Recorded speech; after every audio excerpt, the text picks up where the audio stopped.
Bengal Art factory পক্ষ থেকে আয়োজিত হচ্ছে ২১৭তম সামার কালার কার্নিভাল। ৩৬ জন শিল্পীর শিল্পকর্মে মোট ১৪০টি পেন্টিং ও ৭টি ফটোগ্রাফি, ২টি স্কাল্পচার সহযোগে এই চিত্র প্রদর্শনী শুভ সূচনা হয় বিড়লা একাডেমির আর্ট এন্ড কালচারে। ২রা জুন ২০২৬ এই চিত্র প্রদর্শনী শুভ সূচনা হল প্রদীপ প্রজ্বলন এর মাধ্যমে। শুভ সূচনা করলেন বেঙ্গল আর্ট ফ্যাক্টরি কর্ণধার কিঙ্কর ব্যানার্জি সহ Uma Roy, curator, Birla Academy of Art and Culture, Kolkata; professor Nandini Sahu, vice chancellor, Hindu University West Bengal and professor English, IGNOU, New Delhi; Amit Samanta, বিধায়ক, হাওড়া আমতা; বিড়লা আর্ট অ্যান্ড কালচারে এর কিউরেটর উমা রায় এবং doctor Jayanta Sengupta, former secretary and curator director of the Victoria Memorial Hall, Kolkata, former director in charge, Indian Museum and Alipore Museum, Kolkata; ও doctor Supritam Das, vice principal of Scottish church college সহ Bengal art ফ্যাক্টরির সদস্যবৃন্দ। ২রা June ২০২৬ থেকে ৭ জুন ২০২৬ বসন্ত প্রত্যহ দুপুর ৩টা থেকে রাত্রি ৮টা পর্যন্ত এই চিত্র প্রদর্শনীটি চলবে। সকল জনসাধারণের আমন্ত্রণ জানানো হচ্ছে বেঙ্গল আর্ট ফ্যাক্টরি পক্ষ থেকে। এই চিত্র প্রদর্শনীটি সাফল্যমণ্ডিত করার জন্য দেখুন এই প্রতিবেদনটি।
মিলান্তির ব্যাপারটা না, বাংলা মানেই সংস্কৃতি, বাংলা মানে কৃষ্টি।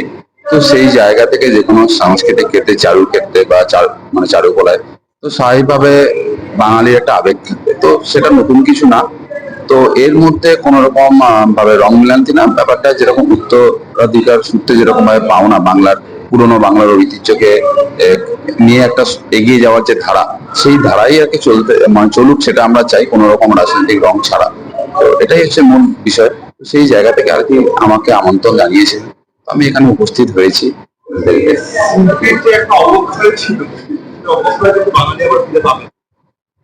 হ্যাঁ, এক সময় তো বাংলায় যেটা আমার কথা না, যারা শিল্পী তারাই বলতেন যে বিভিন্ন রকম তার রাজনীতির শিকার বা ভয় পরিবেশ তৈরি হয়েছিল। তো সেই জায়গা থেকে বর্তমানে যে আমাদের যেটা এই ছিল, মূল দিকই ছিল যে ভয় মুক্ত বাংলা, সেই জায়গাটা তৈরি করা হয়েছে সব দিক থেকে। সে মানে কি শিল্প, কি কি কি হচ্ছে আমাদের বিজনেস, সব জায়গাতেই যাতে ভয় মুক্ত বাংলার কাজের পরিবেশ তৈরি করা যায়, সেটাই হচ্ছে মূল লক্ষ্য। এবং সেই জায়গা থেকেই কি আর কি যাতে একটা নতুন বাংলার যে পুরনো একটা যে ঐতিহ্য ছিল, Bengal things to the India things tomorrow, তো এই ভিত্তিতে বাংলাকে আবার সামনের সারিতে নিয়ে আসাটাই হচ্ছে আমাদের প্রত্যেকটা বাঙালির লক্ষ্য হওয়া উচিত। এবং প্রত্যেকটা বাঙালিরই এই মূল ধারার সঙ্গে যাতে থাকতে পারে, সেটাই হচ্ছে আমাদের মূল টার্গেট। যেটা এখন এত সুন্দরভাবে সুপ্রতিম বাবুও বললেন, জয়ন্ত দাও বললেন, আর কিঙ্কর বাবুও বললেন যে এইরকম এক্সিবিশনস এর থ্রু দিয়ে সব নানান জায়গা থেকে যারা সেরকম ভাবে প্ল্যাটফর্ম পায় না, এইরকম একটা বিড়লা একাডেমির মতন একটা প্রিমিয়ার ইনস্টিটিউশনে এসে বেঙ্গল আর্ট ফ্যাক্টরির সেই প্ল্যাটফর্মটা করে দিচ্ছে, যেখানে তারা কাজ দেখাতে পারছে। By itself this is a big big step, যেখানে আর্টিস্টরা এর থেকে বেশি যে এনকারেজমেন্ট পাওয়া, যেখানে এত লোক, নানান রকমের লোক তারা এসে কাজ দেখবে, তাদের কাজ নিয়ে কথা হবে, এনকারেজ করবে, এটা একটা খুব বড় পাওনা আমার মনে হয়। এইরকম উঠতি যারা আর্টিস্ট নানান জায়গা থেকে যারা এসেছেন তাদের জন্য।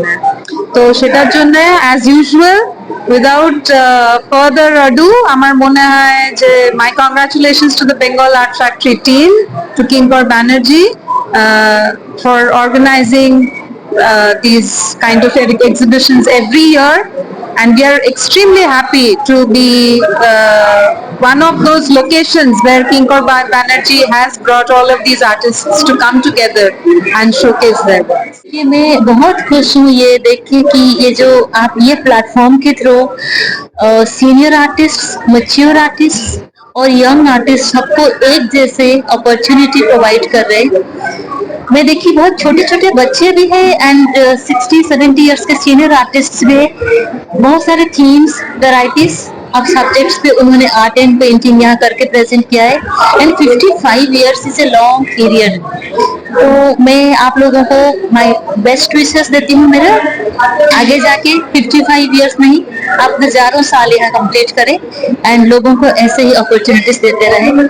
ये जो प्लेटफॉर्म बहुत ही ज्यादा फ्लेक्सिबल है, इंक्लूसिव है। मैं आप सबको बहुत बधाई देती हूँ। এসেছিলাম দর্শক হিসেবে, উদ্বোধনী অনুষ্ঠানের অংশও নিলাম।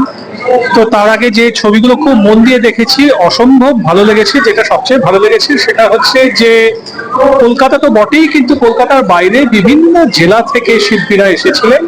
এই যে সবাইকে, কারণ আমাদের তো একটা খুব সমৃদ্ধ আঞ্চলিক শিল্প সংস্কৃতির ঐতিহ্য আছে, সেরকম সবাই সব ধরনের শিল্পীকে, সমস্ত অঞ্চল থেকে শিল্পীকে এক জায়গায় তাদের তাদের উপস্থাপিত করা, সেটা একটা দারুণ ব্যাপার। এর ফলে আমাদের একটা বাংলার কারেন্ট যে শিল্প চর্চা, বিশেষ করে চিত্রশিল্পের চর্চা, তার সামগ্রিকতা সম্পর্কে একটা ধারণা জন্মায়।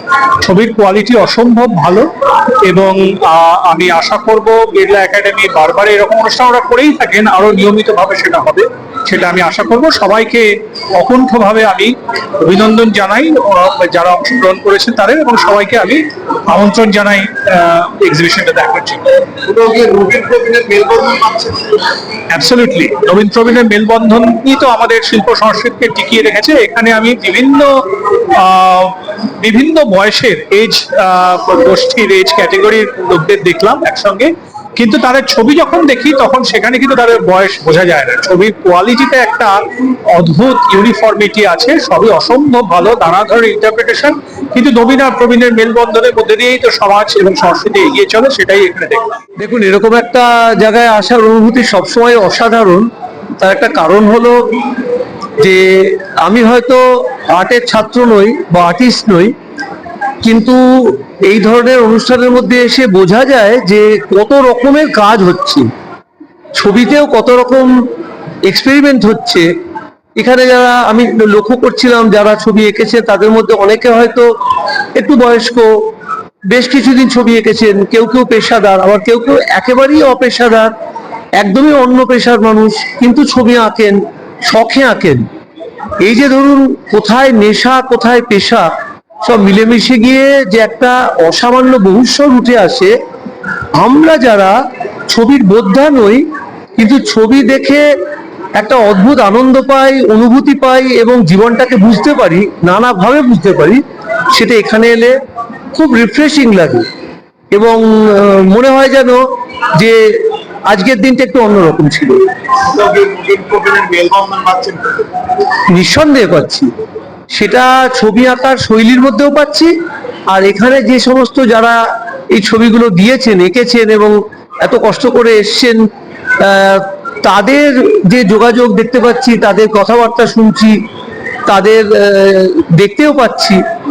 মেলবন্ধন তো নিঃসন্দেহে, এখন মেলবন্ধন ব্যাপারটা তো এইভাবে হয় না, এটা নিজের থেকে হয়ে যায়। মানে মনের মিল হলে, সংস্কৃতির মিল হলে, মেলামেশার মিল হলে তখন কোথায় যেন একটা ছন্দ তৈরি হয়ে যায়। সেই ছন্দটা লক্ষ্য করছি। শুভেচ্ছা বার্তা বলবো যে এরকম আরো অনেক হোক। সত্যি আমাদের কলকাতা শহরে এইরকম একই ছাদের তলায় এত বড় একটা অনুষ্ঠান করার মতো জায়গা খুব বেশি নেই। সংগঠকরা বলছিলেন যে যদি আরো হয়, আরো অনেকগুলো হোক কলকাতা শহরে, যাতে আরো অনেক পুষ্প বিকশিত হতে পারে, আরো অনেক নতুন ফুল ফুটতে পারে। কারণ রবীন্দ্রনাথের তো এটাই স্বপ্ন ছিল, শান্তিনিকেতন তো এভাবেই করেছিলেন, এবং 19 শতকটা তো এইরকম ভাবনারই একটা শতক। আজকে আমরা এখন এসে পৌঁছেছি হয়তো একটা ভীষণ রকমের একটা কর্পোরেট সমাজের মধ্যে, তাই এখানে এলে ভীষণ একটা মুক্তির বাতাস পাই, অন্যরকম একটা আলোর নিশানা পাই, এবং তার ফলে আমি চাইবো এরকম বছরে অনেকগুলো হোক।